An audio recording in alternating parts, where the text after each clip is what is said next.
እኛ የመጨረሻው ትውልድ ነን፣ ቀድመን ግን ጀነት የምንገባው እኛ ነን ይላል። ምንኛ መመረጥ ነው የነቢዩ ኡመት መሆን።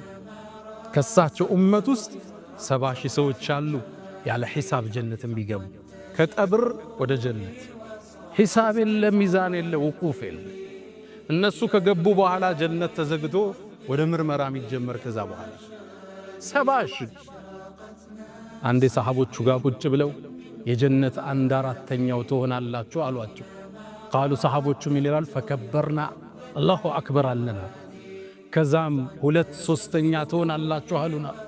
ቃሉ ፈከበርና ተክቢር አረግና አሉ።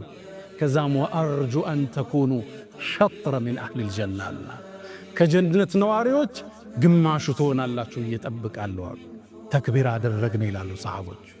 አላህ ከነሱ አላህ ያድርገን። የነቢዩ ኡመት ዓለይሂ ሰላቱ ወሰላም አላህ ከጀነት ሰዎች አላህ ያድርገን።